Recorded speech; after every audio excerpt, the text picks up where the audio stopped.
Mostly, when we hear the word Singaraja, we will probably have an image in our minds of a hot and crowded city with lots of pollution.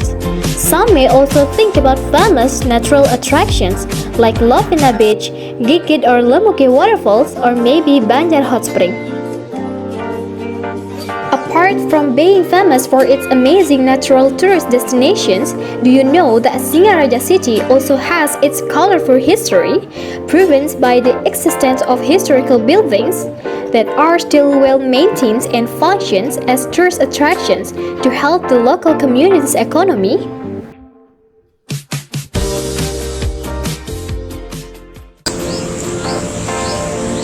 Are you curious about the history of Singaraja as well as the historical tourist attractions?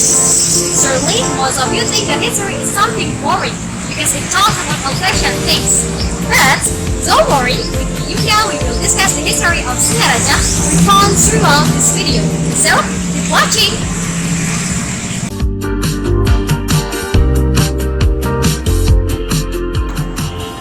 Hi guys, welcome to Singaraja City, a city rich with its own history.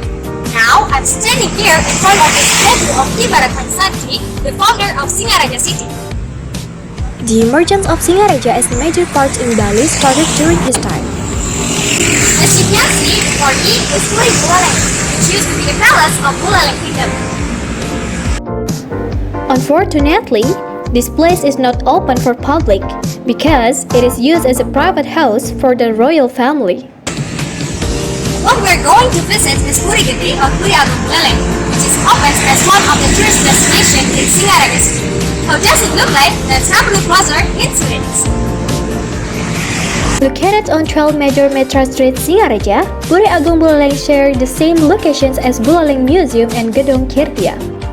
Puri Agung Buleleng is a tourist spot that has been gaining more popularity among tourists recently. According to Anak Agung Ngurah Brawide, one of the royal family members tasked with the maintenance of the palace, virtually every major part of it is still kept to its flair as it was then. So viewers, we are here today to see the magnificent Puri Agung Buleleng. During the colonial era, when royal families were still instilled in the administrations of bureaucracy, Puri Agung Buleleng was sometimes used as a place to host the meetings held by the unions of kings all over the Indonesian archipelago.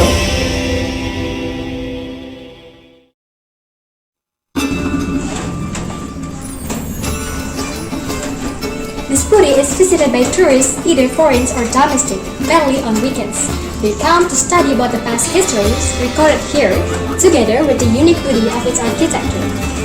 Some of the tourists who visit Puri Agung Buleleng, mostly Europeans, Dutch to be more specific, are curious about the existence of the Buleleng Kingdom and the former Lesser Sunda government.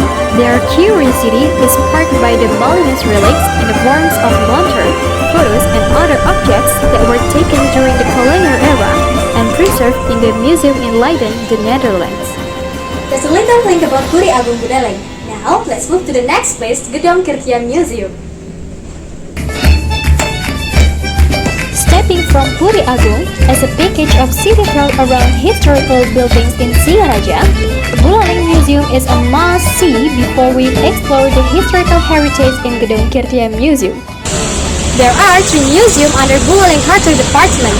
They are Buleleng Museum, Gedung Kirtia Museum, and Sunda Kecil Museum. Now, let's visit Buleleng Museum first.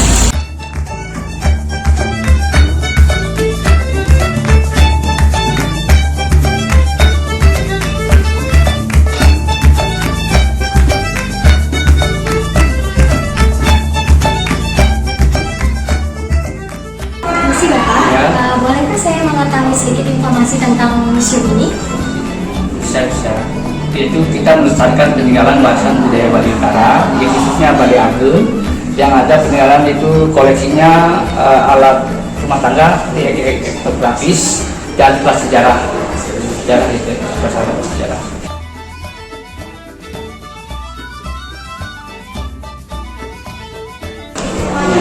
Oh ya Pak, kalau di Gedung Kirtia Museum ada apa aja ya? Yaitu ada peninggalan itu seperti lontar dan juga blender, bapak-bapak hidup ada juga di sana sebelah sana itu Wayan itu. Kasih Bapak. After visiting Buleleng Museum, let's move to Gedong Kirtia Museum, which share the same plot of lands as Buleleng Museum. This museum holds thousands of collections of ancient Balinese lontar or palm manuscripts. According to the head of Gedong Kirtia Museum Administration, Dewa Ayu Putu Susilawati, currently there are 2,064 lontar preserved here.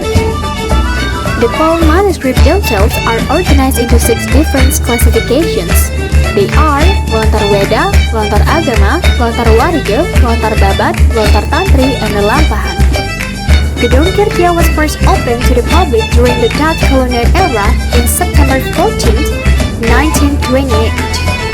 The establishment of this museum was initiated by 2 Dutch researchers named F.A. Liefring and Dr. van der Toep.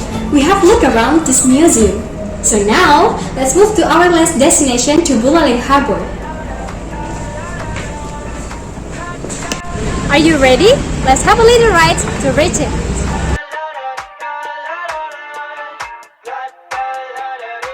I got my head out the sunroof, I'm blasting our favorite tunes. I only got one thing on my mind. You got me stuck on the thought of you. You're making me feel brand new. You're more than a sunshine in my eyes. You got those pretty eyes in your head, you know it. This place has seen its glory days in the past. Tada! We just arrived in Buleleng Harbor. In 1980s, when the port activities was moved to Celukan Bawang, no container or passenger ships ever came here anymore. The place where I pray here is Buddha Segara. Buddha Segara or Sea Temple is a place of devotion for Hindus to worship the sea god. Only a couple of steps to the west of Buddha Segara, there is a coastal community called Kampung Bugis, inhabited by Muslims of South Sulawesi descent. As you can see, this is an old mosque named Masjid Nur Singaraja, where Muslim inhabitants around the harbor do their praying here. Only around 100 meters to the east, we'll find a Lingguan Kiong temple. Now, let's have a look over there. The building of Lingguan Kiong Temple, built in the 19th century by some traders from mainland China, flaunts Oriental style architecture. Move a little step from Lingguan Kiong is Lesser Sunda Museum. Let's get inside.